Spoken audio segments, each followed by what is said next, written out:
Olá, boa noite.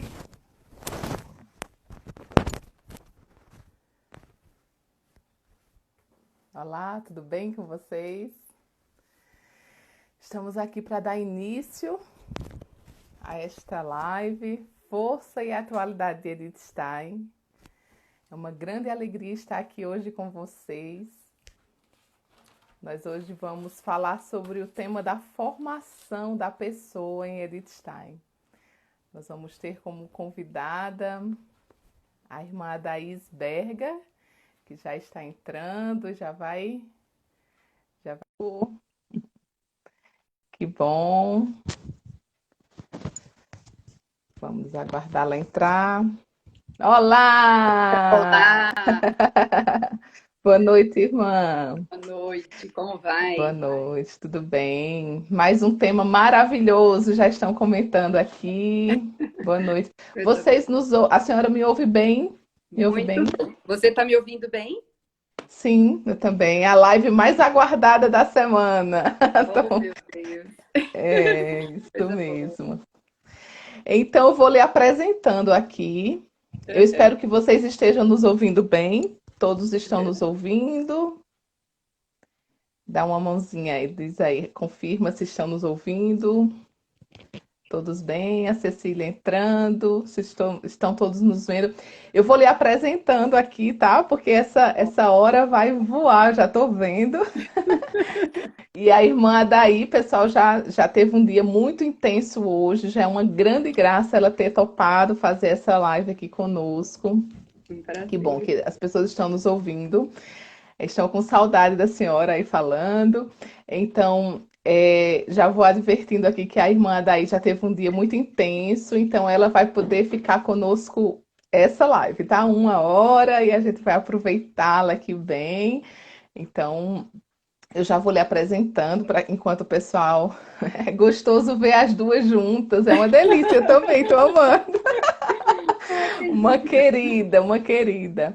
Então, a irmã daí Aparecida Esberga é formada em filosofia, história e pedagogia, mestre em educação pela UPS Roma e doutora em psicologia pela USP São Paulo. Atualmente é primeira diretora, vice-presidente da Associação Nacional das Escolas Católicas, ANEC, diretora executiva da Rede Salesiana de Escolas, editora-chefe da revista de educação da ANEC, autora de artigos e livros, dentre eles Voluntariado Jovem, Construção da Identidade e Educação Sociopolítica, A Formação da Pessoa em Edith Stein, um percurso de conhecimento do núcleo interior, da editora Paulus. Então, nós temos a irmã Adaí aqui. E olha, eu começo dizendo o seguinte: eu postei a divulgação dessa live e uma das pessoas comentou assim, o Fernando. Nossa, a irmã Adaí, ela fala de Edith Stein com tanta profundidade.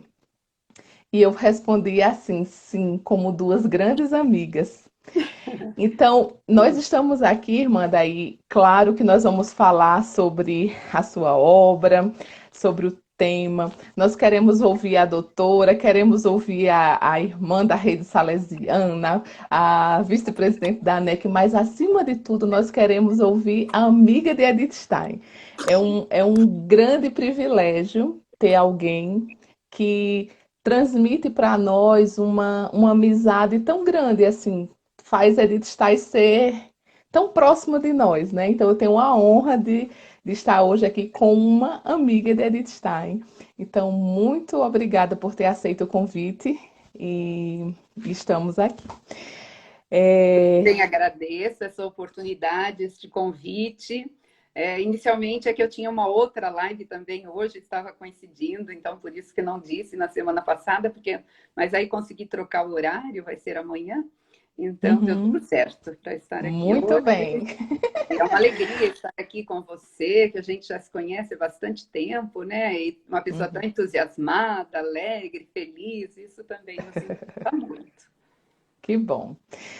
Então, em nome da comunidade Shalom, Missão São Paulo te acolhe, em nome de todos os estudiosos, curiosos, amantes de Edith Stein. É uma alegria mais uma vez te ter aqui. Então, vamos começar. Assim. Eu quero te É, eu quero que a senhora me diga. A Cecília está dizendo que a melhor apresentação impossível, amiga de Edith Stein. É verdade, viu, Cecília? Ser amiga de Edith Stein, como a irmã daí é para poucos. É, então é muito bonito mesmo. Então vamos ouvi-la. Eu queria lhe ouvir, irmã. Primeiro, nos conte como conheceu Edith Stein, por que o interesse da formação humana, da formação, né, da pessoa.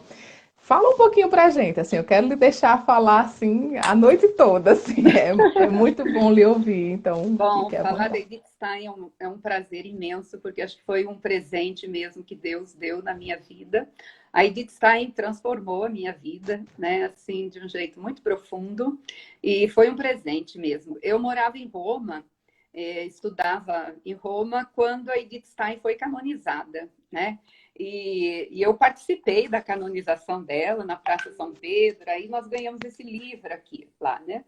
Mas olha, não sei o que aconteceu, e quando eu voltei de Roma, eu nem imaginava que fosse fazer o doutorado em Edith Stein depois, né? Porque foi vários anos depois. Mas eu achava que tivesse deixado esse livro aqui em Roma. Nunca mais encontrei, porque a gente também tem muita coisa, muitos livros, né? Nunca mais encontrei nas minhas coisas, mas eu tinha um peso dentro de mim que eu não tinha esse livro, né? E eu me lembro muito de quando, até aqui, ó, dentro do livro, tem o convite para a participação da canonização de Edith Stein, né? Quando ela foi canonizada, dia 11, tem até aqui o lugar onde eu me sentei, onde estava reservada a repartição.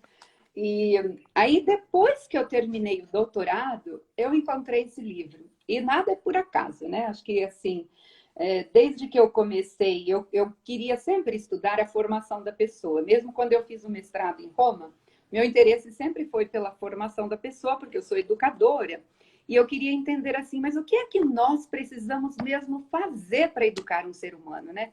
O que é que a gente tem que fazer? Tem que dar um monte de conteúdos para ele, né? Então, esse sempre foi o meu interesse de pesquisa e de estudo, por isso que eu até no mestrado estudei o voluntariado, né? Como essa construção de identidade, educação sociopolítica, nessa linha.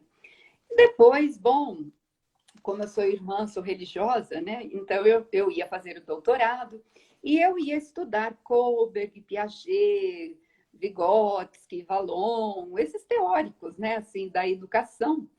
E aí eu fui, então estava todo encaminhado o meu estudo para uma determinada universidade, porque eu sabia que ia mudar de casa para uma determinada cidade, a minha superiora tinha me dito. E aí, quando faltava um mês assim para a mudança, ela falou assim: ah, não vai mais dar para você ir para aquele lugar, você pode ir para Ribeirão Preto? Eu falei: ah, sem problemas, né? E, e aí, bom, fui para Ribeirão Preto e chegando lá, falei, bom, agora eu preciso ver meu doutorado por aqui. Eu fiz doutorado na USP, no campus de Ribeirão Preto, né? São ligados os campos, né, do estado de São Paulo, são todos Uhum. ligados, né, a USP de São Paulo. E aí, então, um dia, conversando lá com as irmãs, eu falei assim, bom, eu preciso ver meu estudo agora por aqui. E elas me disseram da Marina Massimi, né, que é a doutora Marina, que foi depois a minha orientadora.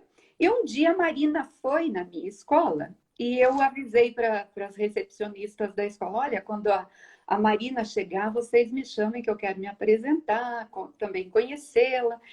E bom, e ela chegou que ela ia fazer um encontro ali na escola, e eu me apresentei para a Marina e falei que eu gostaria de estudar a formação da pessoa. E aí ela me disse, bom, conversamos um pouco, ela falou assim para mim, mas sabe que aqui nós temos um grupo de Edith Stein, você não gostaria de conhecê-la, de estudar? Tem um grupo que estuda a fenomenologia. Eu falei assim, nossa, mas eu gostaria muito. Ela falou, então eu vou conversar com a outra doutora e depois a gente entra em contato com você. Bom, eu saí dessa conversa com a Marina, dali meia hora, 15 minutos, e era quinta-feira santa, era um dia de Páscoa, né? Quinta-feira santa, e eu falei assim, vou escrever um cartão para as irmãs. E eu fui, nós irmãs temos muitas caixinhas de cartões, né? Fui lá e catei uma dessas caixinhas e puxei. E quando eu puxo, vem um santinho de Edith Stein, assim, puxei do nada, eu tinha acabado de receber e veio esse santinho de Edith Stein. E eu fiquei super impressionada, porque eu não sabia que eu tinha esse santinho nas minhas coisas, né? Isso já era eu já tinha passado 10 anos que eu tinha saído de Roma, né? E eu não me lembrava disso, e eu fiquei 10 minutos ali com esse santinho nas mãos, lembrando de quando eu terminei o mestrado. Eu morava numa casa onde moravam 130 irmãs de mais de 30 países, né? Perto da universidade onde eu estudava, lá em Roma, e a Universidade Pontifícia Salesiana. E aí peguei esse santinho e comecei a olhar e vi que era da época da canonização dela. E me lembrei que quando eu terminei o estudo, a bibliotecária da casa que eu morava me disse assim: eu quero te dar um presente. E me deu um livro de uma abadesa escrevendo sobre Edith Stein. E esse livro, eu li esse livro e nunca me ficava nada desse livro, né? E aí, quando eu terminei o doutorado, depois que eu terminei, eu falei assim, nossa, mas eu preciso ler aquele primeiro livro lá. E quando eu peguei o livro começa assim: nunca conheci pessoalmente Edith Stein, mas é como se a tivesse conhecido, tamanha é a nossa amizade. E aí eu falei assim, nossa, essa é a minha história com a Edith Stein, porque desde o dia que eu recebi esse convite da Marina, mas acho que antes disso também, Deus vai fazendo história, né? Quando eu cheguei da canonização com este livro, eu me lembro muito bem a cena, em 98. Eu me lembro que eu abri este livro e falei assim, nossa, nunca vou conseguir ler um livro dessa filósofa, porque todo mundo diz que é muito difícil, né? Realmente, os escritos são difíceis. O primeiro livro eu li 5 vezes fazendo resumo para ver se eu estava entendendo mesmo, né, aquilo que estava dizendo. E, bom, a partir disso, muitas coisas começaram a acontecer, de muitas providências mesmo, né? Então, eu comecei... Bom, daí aí eu comecei a me preparar, então, eu entrei... Aí eu peguei... Quando eu falei, a Marina me disse isso, né? Você não gostaria de entrar no grupo? Eu falei assim, gostaria. Aí eu fui para São Paulo, fui numa biblioteca e cheguei lá e perguntei para as irmãs: vocês têm algum livro aqui de Edith Stein? Porque agora eu tenho que me aprofundar, né? Antes dessa conversa com as doutoras. E aí me deram 3 livros. Um é esse daqui. Eu acho que ninguém tem esse livro aqui no Brasil, assim, alguma Nunca vi biblioteca. essa capa. Esse livro é de 1955. A primeira biografia de Edith Stein aqui no Brasil. Lançado pelas Vozes, né? E foi escrito por uma autora chamada Maria Ana Nabuco, né? Que conta a história de Edith Stein, né? Traz a biografia de Edith Stein. Depois eu ganhei este outro livro, até nunca mais entreguei na biblioteca, elas me deram de presente, tem aqui tudo, né?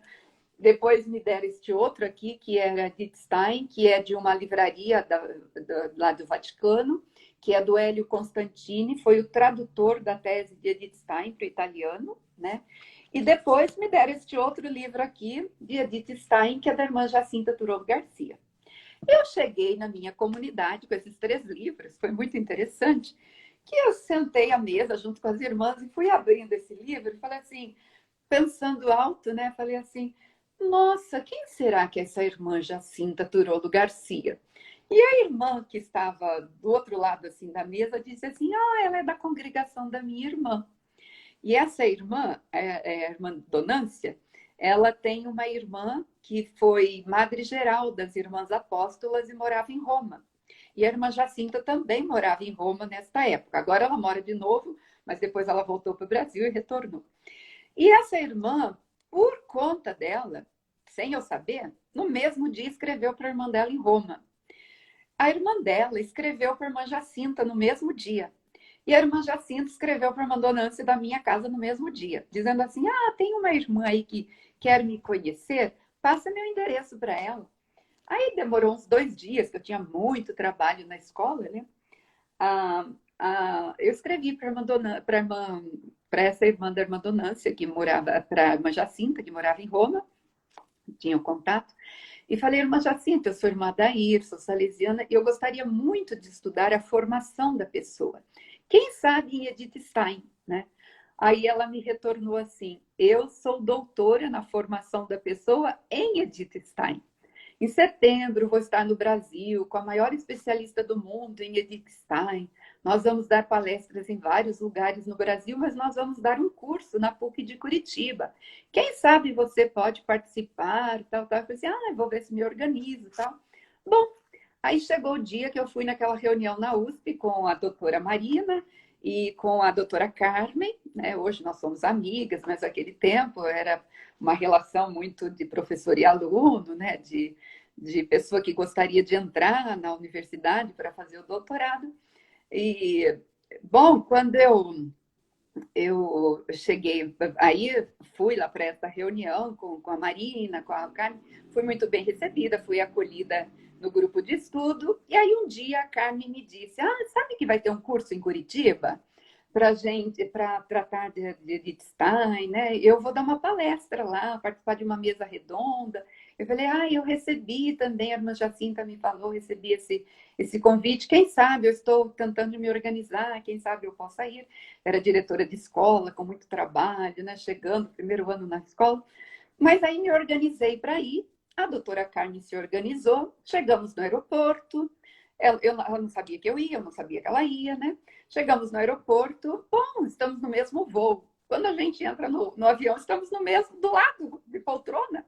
Bom, ela se organizou para ela ficar em Curitiba, a irmã Donância me organizou para eu ficar nas Apóstolos. Quando eu chego lá, bom, estamos hospedadas na mesma casa, né? Eram muitas coisas assim, né, que pareciam coincidências, mas de verdade são providências, né? Eu sempre leio assim. E aí, quando chegamos lá no dia seguinte, aí, bom, fomos dormir e tal. Chegando no dia seguinte, encontrei no café da manhã a irmã Jacinta Turolo Garcia, que eu jamais imaginava que ela fosse estar ali também, e a doutora Ângela Lisbelo, né?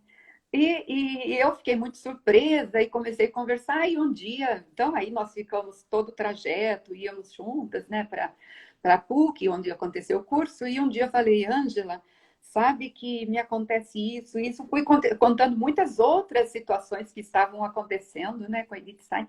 E eram muitas vezes. Ela me disse assim: você sabe que é a Edith Stein que escolhe quem ela quer que estude? Eu falei assim, imagina, eu tenho certeza que isso não é verdade comigo, porque imagina quem sou eu, né? Eu sou uma pessoa muito pequena no Brasil, outro século, outro contexto, outro continente, não tem nada a ver, né?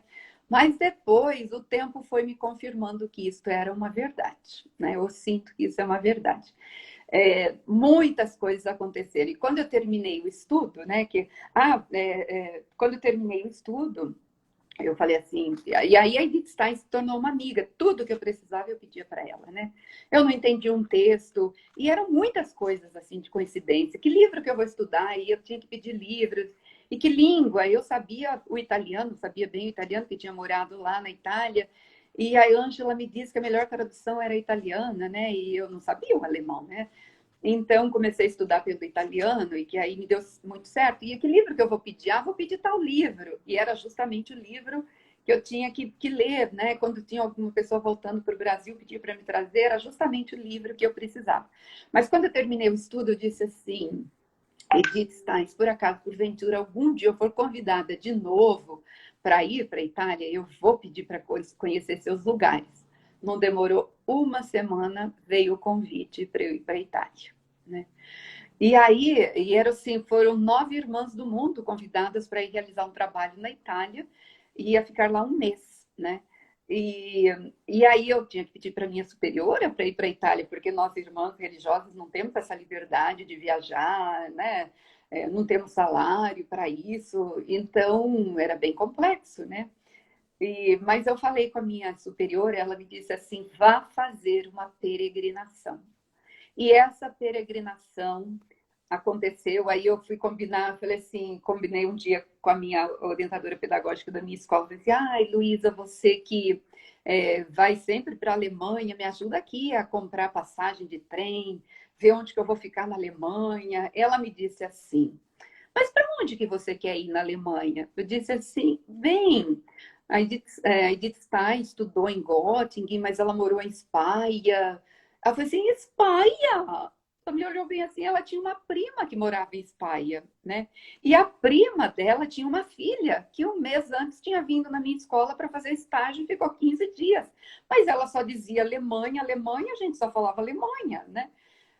Bom, essa coordenadora ligou por conta dela para essa prima, né? Conversou por Skype com ela. E a prima, por conta dela, ligou no convento onde Edith Stein morou, na Espanha, e falou com a irmã. A irmã falou assim: fala para a freira vir, que ela dorme no meu quarto. Eu falei assim: como? Dorme no meu quarto? Nem me conhece, nem sabe quem sou eu. Eu falei assim: bom, só pode ser coisas da Edith Stein, né? E daí eu falei assim: Edith Stein, mas eu também quero ir na Polônia, né? Que eu quero conhecer, né? A sua casa, que hoje é um museu e tal. E aí, quando eu fui, bom, uns dias antes de ir para a Itália, eu vim para uma reunião a São Paulo, hoje eu moro em Brasília, né? E naquela correria no aeroporto, assim, e muita pressa, porque eu vim para uma reunião um dia, voltava no mesmo dia, e naquela correria no aeroporto, em dezembro, assim, já final de dezembro, e eu ia viajar logo nos primeiros dias de janeiro para a Itália, dia 6 de janeiro, já estaria viajando para esse trabalho. Encontrei com a Edilene, que também é uma estudiosa de Wittgenstein aqui do grupo da USP de São Paulo, né? E a Edilene falou assim: nossa, irmã, mas que coincidência, a gente aqui, né? Ela correndo, eu também correndo. Ela falou: nossa, eu estive agora em novembro na Itália, fui participar do congresso da Edith Stein. Você sabe que dia 15 de janeiro vai ter uma palestra lá com a Ana Maria Pezella, né? Eu falei: nossa, Edilene, realmente uma vez falaram disso, mas eu nem me lembrava mais. E isso gerou essa coincidência para eu poder participar no 15 de janeiro, que eu estaria lá de 2014, nessa palestra onde eu conheci a Ana Maria Petzella. Mas quando eu cheguei em Roma, eu falei assim: Edith Stein, você agora abre as portas para mim, para eu ir para a Polônia, porque a Alemanha já está tudo aberto, né? Eu já tenho essa família lá.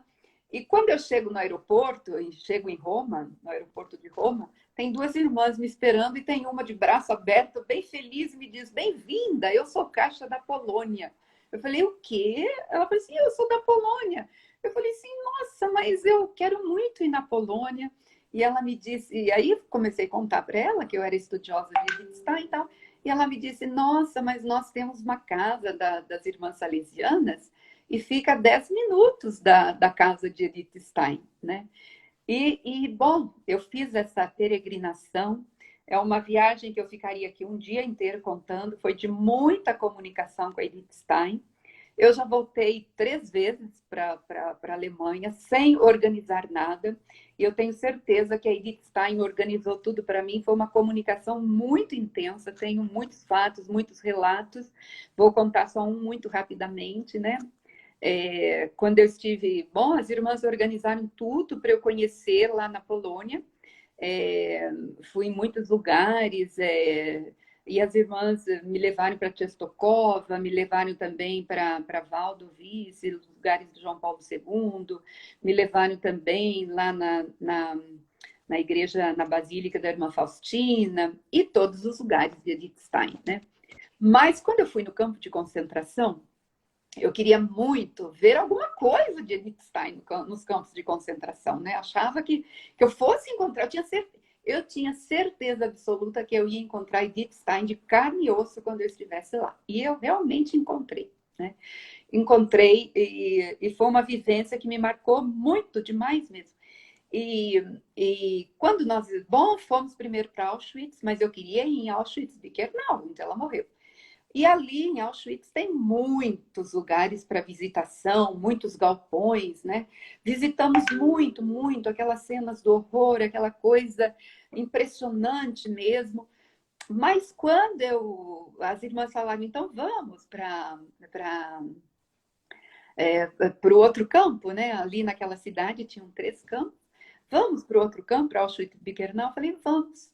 E aí nós entramos numa rua que tinham muitos galpões, muitos, que nós não tínhamos como entrar, porque também eu cheguei em Breslau, né, que é Wrocław hoje, cheguei em Breslau e para chegar lá em Auschwitz, nessa cidade, foram quase 3 horas de viagem, né? E depois então entramos nessa rua, porque o campo é muito grande, né? São uma vila, assim, um bairro muito grande. E aí entramos nessa rua e tinha um dos galpões que estava escrito quirurgia. Eu falei assim para as irmãs, mas nesse eu quero entrar. Elas disseram, então vamos entrar. Quando nós entramos, eram os deportados da Holanda. Aí eu falei assim, nossa, mas a Edith Stein foi deportada da Holanda, né? E entramos, era uma casa assim muito bem organizada, muito bonita, assim, mas eram as cenas do horror, né? Mas muito artisticamente muito bem preparada e com muitas fotografias e tinha uma coluna muito pequena, assim, que muita gente pode passar despercebida por ali, nem prestar atenção naquela coluna. Mas naquela coluna tinha Edith Stein. Tinha um quadradinho assim, com a foto dela de religiosa, a foto dela de professora, os dizeres dela e, nossa, me chamou demais a atenção porque ela sabia que eu queria encontrá-la no campo de concentração. E Uhum. ela me levou onde ela estava, né? E Uhum. depois tinha uma parede imensa, imensa, imensa, imensa, com o nome de todos os deportados ali da Holanda, né? E eu falei assim, Edith Stein, olhava aquela parede assim, imensa, com os nomes bem pequenininhos, do teto até no solo embaixo. E eu disse, Edith Stein, mas eu quero encontrar seu nome aqui. Não demorou um minuto. A irmã que estava comigo apontou e nós tiramos várias fotos. Eu até falei, vou mostrar essa foto um dia para você, né? E quando eu aponto assim, aí tinha o nome dela, a data da morte, o nome da irmã, Rosa, a data da morte. E, assim, foram coisas muito impressionantes. Agora eu vou encerrar todos esses relatos com isso aqui. Aí, na segunda vez que eu voltei para Breslau, desculpa, Breslau eu só fui uma vez, né? Na segunda vez que eu voltei para Espanha, hoje eu sou muito amiga das irmãs de Espanha. Ah, também foi muito interessante ali um outro fato, né? Muito interessante. O convento onde Edith Stein morou, ele é de 1100 e pouquinho, 1103, uma coisa assim, das irmãs dominicanas, né? Santa Madalena, Dominicanas de Santa Madalena, elas se chamam. E ali a priora era a irmã Roberta, né, que é uma brasileira. Bom, tem toda uma história para eu chegar ali naquele convento, uma coisa maravilhosa. E quando eu entrei no quarto da Edith Stein, eu sentia Edith Stein, eu sentia, e ela me dizia, a irmã Roberta é a minha representante para te acolher aqui. Era essa palavra que ela me dizia. Bom, aí eu abracei a irmã Roberta, que quase eu quebrei. A irmã Roberta, eu estou abraçando a Edith Stein, não é você? E aí ela me levou para dentro do convento, aquele convento mesmo que a gente vê nos filmes, atravessa aqueles corredores, abre aquelas portas, né? E aí, quando nós chegamos, e eu tinha certeza que no convento eu ia dormir do lado do quarto da Edith Stein. E eu dizia, Edith Stein, eu vou rezar a noite inteira. Mas eu nem sabia se eu ia ficar mesmo hospedada no convento, né? Porque eu não tinha, eu mesma me comunicado com as irmãs antes de ir. Mas fiquei. E aí a irmã me levou para dentro do convento e a irmã Roberta me pôs para dormir do lado do quarto dela. E ela era priora. E antes de entrar no quarto, eu falei assim, irmã Roberta, ah, vocês costumam trazer gente de fora para dormir assim, dentro do convento, na clausura, né? As irmãs todas, o hábito, né? Assim, elas é só o rostinho mesmo de fora, eu de calça comprida, que a gente não usa hábito, né?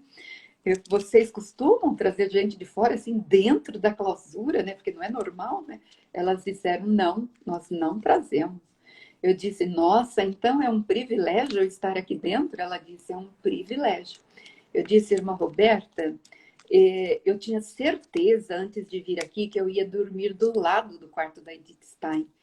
E a Edith Stein me disse que você é a representante dela para me acolher aqui, você me pôs do lado do seu quarto, né? Ela falou assim, pois é, para tudo que você precisar, você pedir para mim, né? E depois ela foi me buscar para rezar e eu falei assim, eu comecei a chorar demais, porque eu comecei a sentir uma coisa muito forte.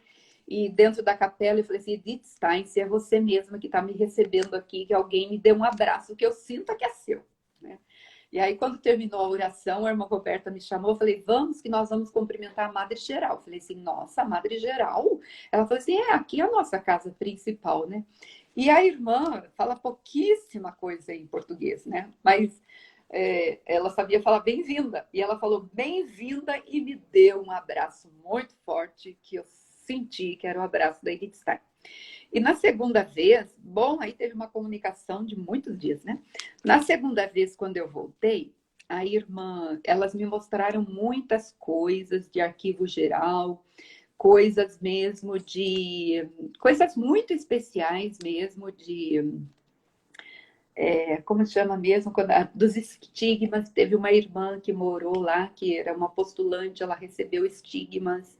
Elas têm todos esses tecidos guardados, mas muito secretamente. Elas abriram para me mostrar isso, né?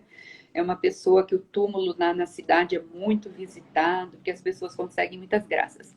Mas aí a irmã disse assim para mim, a Madre Geraldi lá, a senhora Valtraud. Ela me disse, sabe, a Edith Stein tinha uma amiga aqui nesse convento que ela gostava demais. Quando ela foi fazer os votos perpétuos, a Edith Stein, ela mandou o convite dos seus votos perpétuos para esta irmã. E eu vou te dar este convite. Né?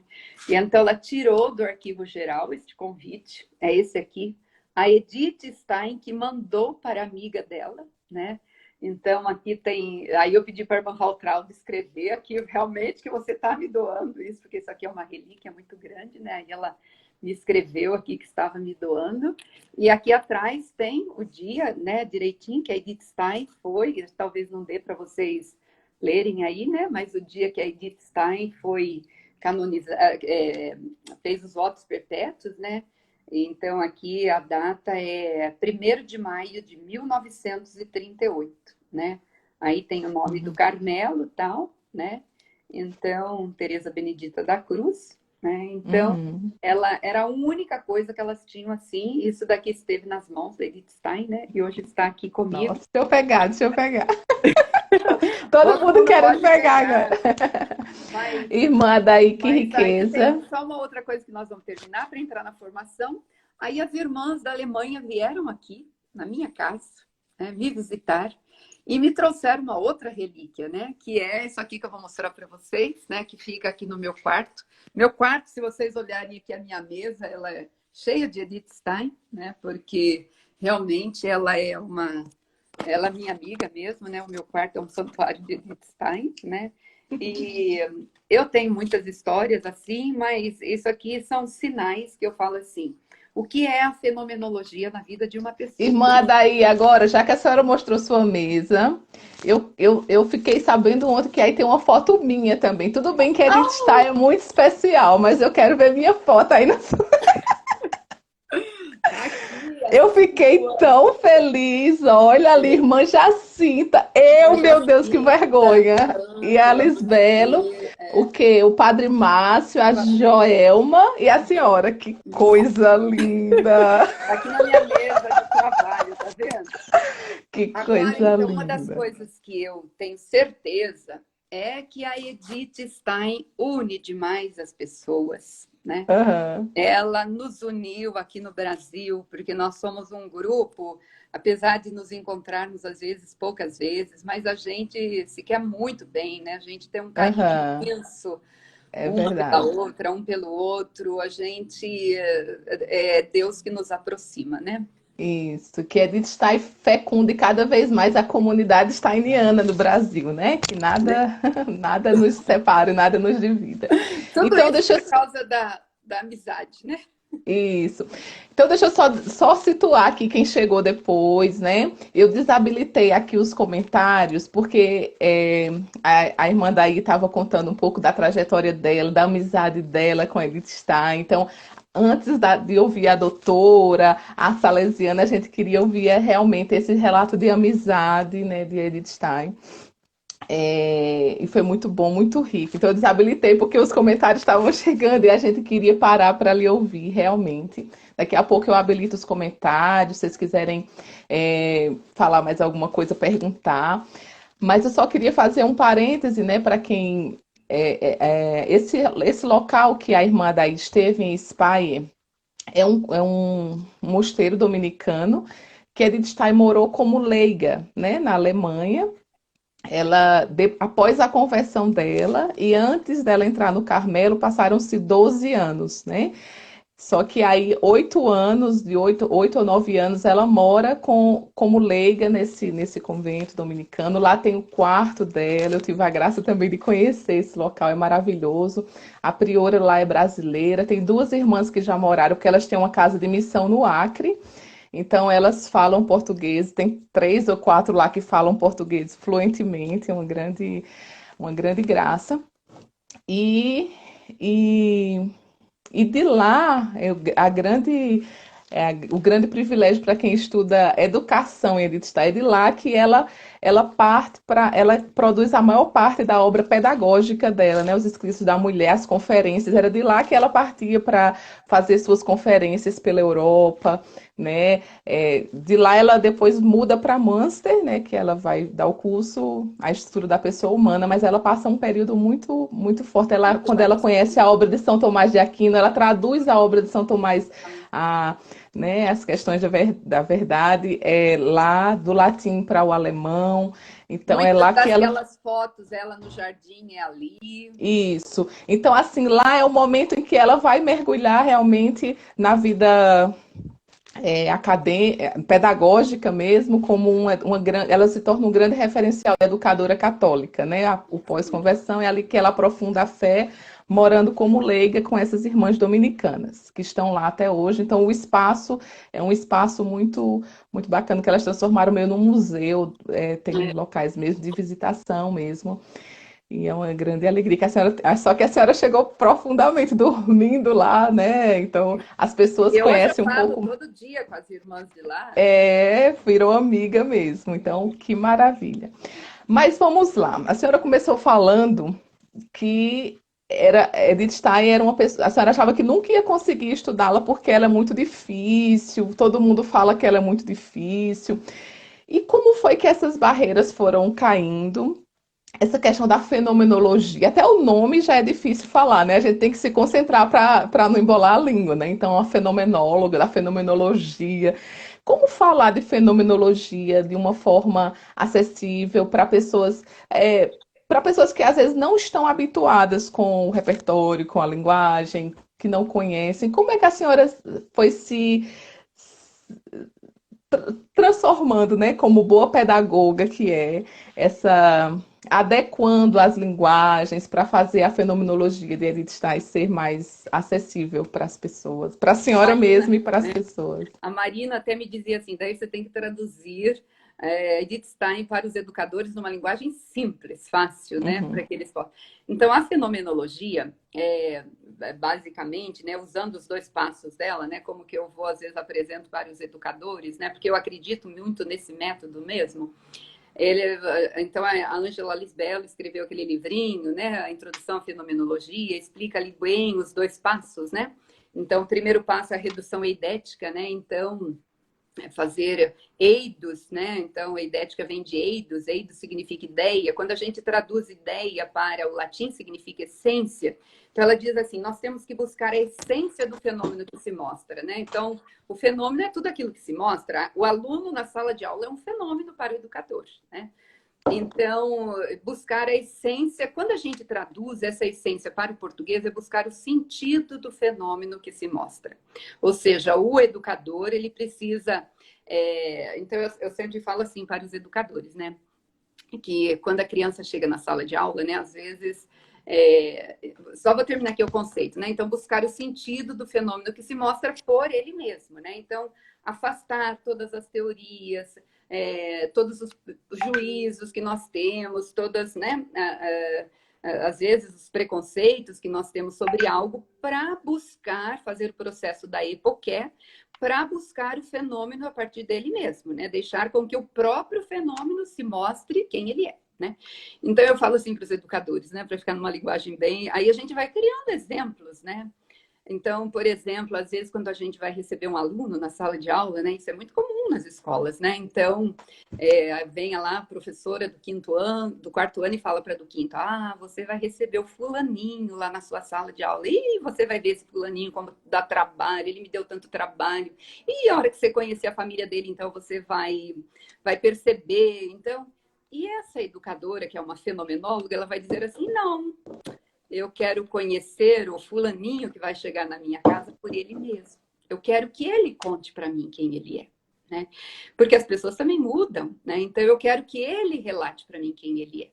Aí vem o segundo passo, né? O segundo passo é o passo da redução transcendental, né? Quando a gente usa essas palavras, as pessoas confundem muito com Deus, né? Transcendente, né? Mas aqui é outro sentido, né? Então, a redução transcendental é a redução ao sujeito que vai fazer a interpretação, a análise, vai tentar fazer, buscar conhecer o fenômeno, né? Então, essa redução transcendental, que é a redução ao sujeito, então precisa de um sujeito que tenha uma consciência com a intenção de conhecer o fenômeno que se mostra, né? E nós podemos conhecer o fenômeno que se mostra porque nós temos algumas vivências, né? Então, não basta a gente ver o fenômeno que se mostra, a gente precisa ter os registros disso. Então, como que isso acontece, né? Então, o fenômeno se mostra e a gente consegue perceber o fenômeno porque nós temos a percepção, né? Então, nós temos atos de vivência, nós temos percepção. Então, a Ângela costuma muito usar o exemplo, né, da garrafa, né? Então, por exemplo, eu vejo essa garrafa, eu sinto essa garrafa, eu posso tocar nessa garrafa, eu percebo essa garrafa. E eu vejo, vocês também podem ver a garrafa, porque eu vejo, eu sinto, mas não basta eu ver, eu sentir, eu preciso registrar isso que eu estou vendo, né? Porque uma hora eu posso não ter a garrafa mais, e onde está, né? Na minha lembrança, na minha memória, né? Então eu vejo, eu sinto, eu toco, porque eu vejo, eu sinto, eu toco, eu já percebo que eu tenho uma primeira estrutura, que é o corpo. Eu tenho mão, eu tenho olhos, nós temos estrutura, todos os seres humanos têm. Essa é uma primeira estrutura do ser humano, né? Nós temos atos de percepção, que são atos de vivência. Nós vivenciamos isso. Mas o que mais que nós temos como ser humano, né? Nós temos também. Então, por exemplo, vocês estão vendo essa água, eu estou vendo essa água, agora há pouco eu tomei água, a gente pode sentir sede, vem a pulsão, a vontade de beber. Então, nós temos gosto, a gente vê essa garrafa, pode achar essa garrafa interessante, outro vai dizer, ah, não, não é tão interessante. Então, a gente começa a ver que nós temos atos psíquicos também, né? E então, por esses gostos, por essa, a gente vê que a gente tem uma outra estrutura humana. Mas depois também eu posso pensar sobre isso que eu estou fazendo, eu posso refletir sobre meu ato de refletir sobre a garrafa.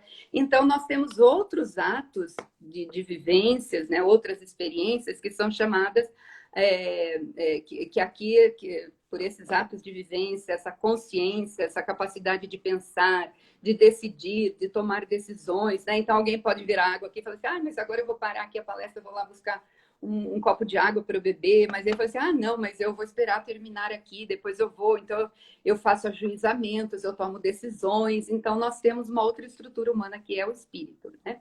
E que as pessoas também às vezes confundem muito, né, com o espírito, aqui vem da filosofia alemã, espírito significa intelecto, vontade e razão, vem da palavra Geist, né, quando a gente traduz. Então, por aqui a gente vai vendo, então, como que a gente transforma isso para a escola, né? Então, o educador que quer conhecer a criança, ele também tem esses atos psíquicos, ele tem esses atos espirituais e tem esses atos de percepção que vem a partir do próprio corpo. Então, o educador precisa falar assim, eu quero conhecer esse estudante que está diante de mim. E para isso ele precisa prestar atenção naquele estudante, ver se ele veio naquele dia, como que ele está na sala de aula. Então, ele precisa usar o método fenomenológico para ele poder fazer esse conhecimento, né? Então, a fenomenologia, ela precisa de uma consciência, que ela é imanente no sujeito, ela está dentro do sujeito, mas que ela vai construir o sentido do mundo que transcende. Então, aí ela vai perceber a criança, ela vai começar a fazer relações na vivência da criança, perceber se a criança está triste, se ela não está triste, se ela está aprendendo, se ela não está aprendendo. Então, essa consciência que vai ajudar o educador a conhecer aquela criança que está na sala de aula. E ele tem que prestar atenção individualmente em cada um. Não basta olhar a sala no geral, chegar, dar a sua aula e sair da sala, né? O educador, que é um fenomenólogo, ele tem outra vivência. Ele presta atenção naquela criança, ele se aproxima da criança, ele conversa com a criança, ele presta atenção, ele está muito atento no que a criança está fazendo. E ele está registrando tudo aquilo dentro dele, ele está fazendo relações, ele está fazendo conexões, e assim ele vai usando o método fenomenológico para poder colaborar com aquela criança. Aí a gente entra na formação. O que é formar, então, né? Uhum. Então, de forma muito rápida, né? Porque o nosso tempo aqui também é muito curto, né? Mas se precisar, a gente pode estender mais uns 10 minutos, depois não tem problema, não. Então, a Edith Stein diz assim, né? Quando a Edith Stein começou a fazer seus estudos de psicologia, ela ficou muito decepcionada com a psicologia, e ela era uma pessoa que lia sobre tudo, né? Ela ficou muito decepcionada e ela leu aquele livro Investigações Lógicas, né? E aí ela pediu para a mãe para estudar com aquele professor, Edmundo Husserl. Quando ela chegou lá, se apresentou para esse professor, né? Ele até falou assim, nossa, mas ficou admirada com a inteligência da Edith Stein, né? E então a Edith Stein lia sobre tudo, né? Então ela ficou muito decepcionada com a psicologia da época, porque ela percebeu o seguinte, que a psicologia ela não se sustentava por ela mesma, porque faltava para ela uma base antropológica que pudesse dar a sustentação. Então a Edith Stein diz assim: um educador que não conhece a antropologia humana, né, a antropologia, ele não pode se colocar na frente de uma sala de aula para educar, porque a educação depende do conhecimento dessas estruturas do ser humano. Por quê? Ela diz assim, o educador que não conhece quem é o ser humano na sua totalidade, ele constrói castelos de areia no mar, né? Uhum. Então, ela diz assim, né? A pedagogia constrói castelos de areia no mar se o educador não conhece. Então, o educador precisa conhecer muito. Então, o que a Edith Stein faz que é diferente, por exemplo, né? Foi uma graça eu ter conhecido a Edith Stein, porque o que ela mudou na minha vida? Essa forma de compreender a educação. Porque muitas vezes a gente pensa que a educação é dar um monte de conteúdo para os alunos, né? Ter um monte de teorias, né? Não é bem isso. A educação, ela vem da palavra Bildung, né? A Edith Stein, para falar disso, ela também faz um longo trajeto, né? Que eu explico aí nesse livro. Ela faz um longo trajeto a partir da experiência que ela tem. E o que me chocou muito quando eu comecei o estudo é que ela diz assim: essa psicologia, né, do século XIX ali, início do século XX, é uma psicologia de base experimental positivista da ciência e que é aplicar ciências da natureza, ciências matemáticas no ser humano. Ela diz assim, quando se faz isso, se comete um grande erro. Por quê? Porque esse tipo de psicologia e esse tipo de ciência da modernidade, ela abandona a alma humana, né? E na estrutura ali da pessoa humana, né, ela diz assim, né, quando nós temos o corpo, a psique e o espírito, a união entre a psique e o espírito, ela forma a alma humana, né? Então ela diz assim, para formar verdadeiramente uma pessoa, nós temos que ir na alma humana. E a psicologia do século XIX, ela abandona a alma humana. E ele diz assim, um ser humano sem alma não é mais um ser humano. Então, o que é essa alma humana? Né? Então, foi isso que eu fui estudar. Como que é composta essa alma humana? Como que ela é feita, né? Mas a Edith Stein, na sua teoria, o conceito sobre formação, ela vai muito rapidamente, ela começa falando primeiro ela diz assim, né?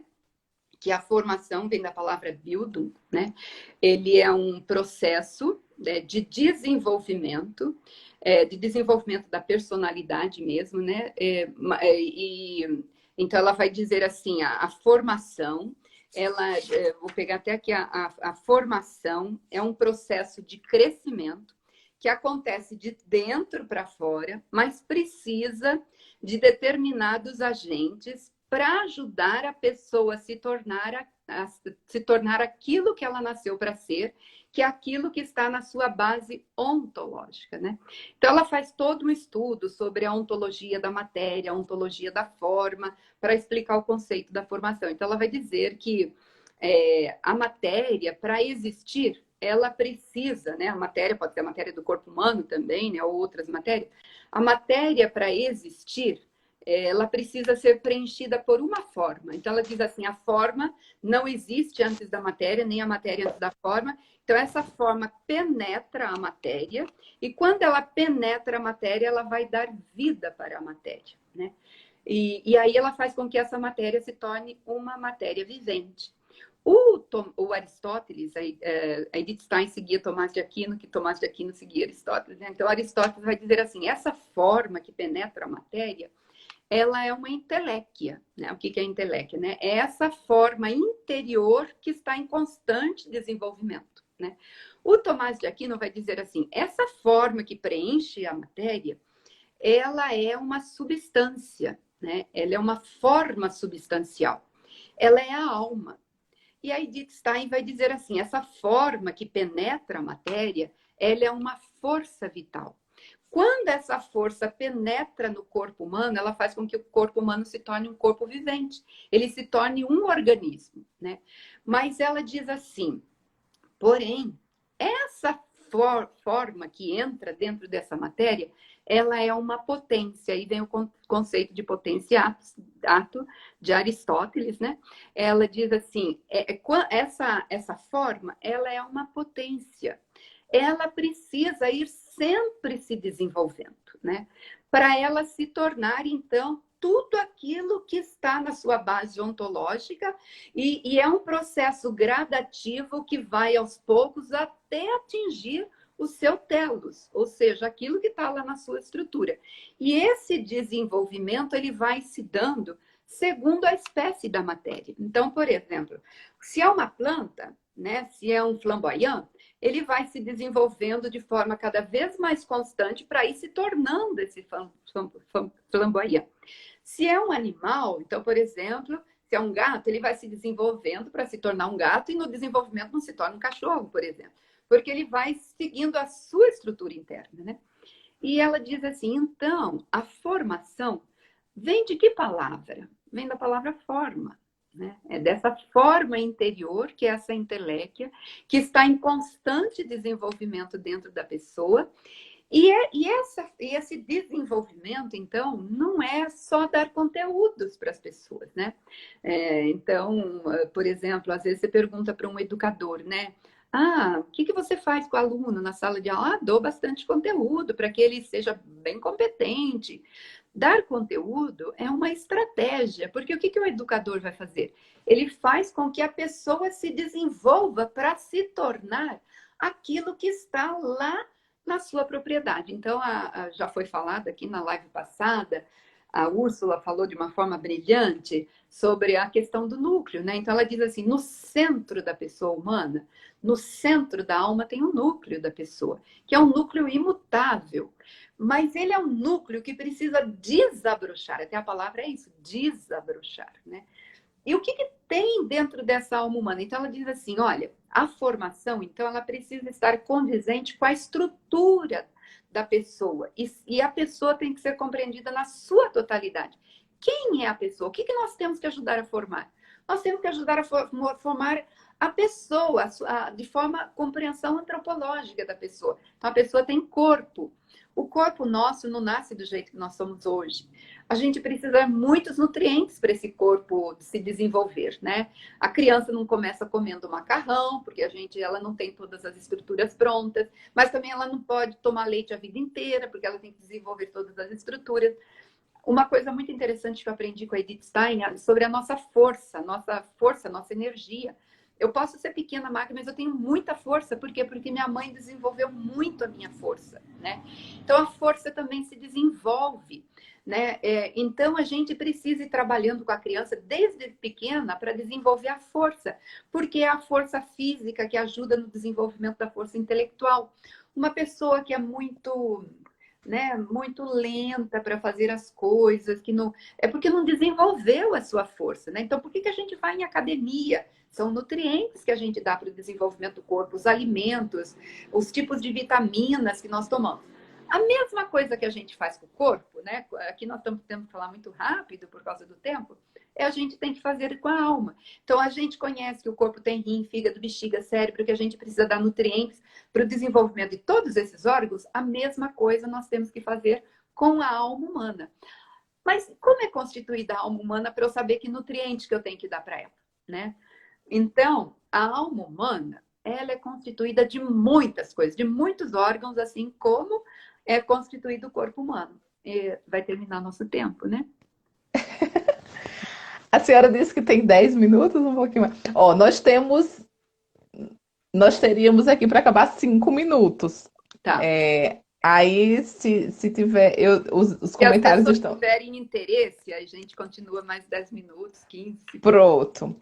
Então vai depender de vocês. Vou deixar aqui os comentários desativados. A irmã daí vai falar mais 3 minutos para encerrar. Se vocês acharem que ainda que ela pode responder algumas perguntas ainda, tal, a gente faz outra, né? Senão vamos tentar aqui enxugar o máximo possível, porque o tempo realmente uma hora voa. Mas continue, irmã, daí. Então, é assim, ó, como é constituída a alma humana? Então, nós temos as propriedades espirituais da alma humana, né? A Uhum. memória, imaginação, sentido, sentimentos, vontade, são propriedades espirituais da alma humana. Espírito aqui, bem na filosofia grega, filosofia alemã, né? Intelecto, vontade e razão. Depois também nós temos a outra parte espiritual, que o ser humano, ele se distingue diferente dos outros seres, porque ele é um ser livre, né?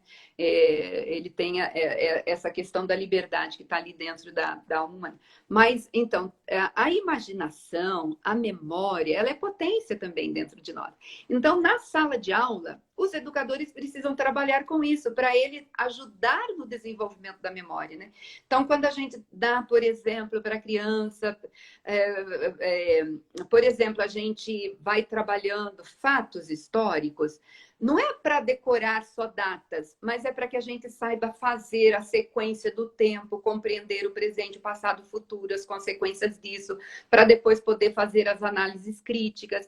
Quando você ajuda a decorar um poema, você faz com que a criança desenvolva mais essa estrutura para a capacidade de guardar as coisas, né? Porque é muito importante também a gente ter uma boa memória, guardar as coisas, né? Quem não tem memória, por exemplo, que tem Alzheimer, não sabe se comeu, se não comeu, o que aconteceu com ela, não dá para conviver. As pessoas que não têm memória não têm uma boa convivência social. E a memória ela é importante por causa de toda a construção histórica, né?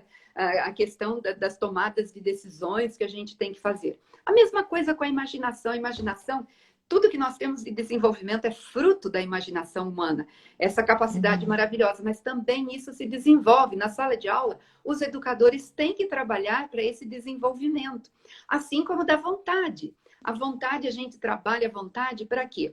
Para a gente aprender a disciplina, porque a disciplina é muito importante na vida de um Irmã, ser humano. daí, para a gente não perder essa live assim mesmo, vou ter que encerrar, porque senão, se ela desligar por si só, não tem como salvar.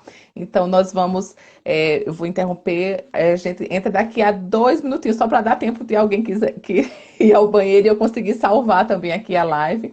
Daqui a 2 minutos nós retomamos, tá Ok, bom? até já. Aí a gente conclui, abre um pouquinho para as perguntas, e aí a gente encerra. Obrigada, e daqui a pouco a Nada, gente se até já. encontra. Até já.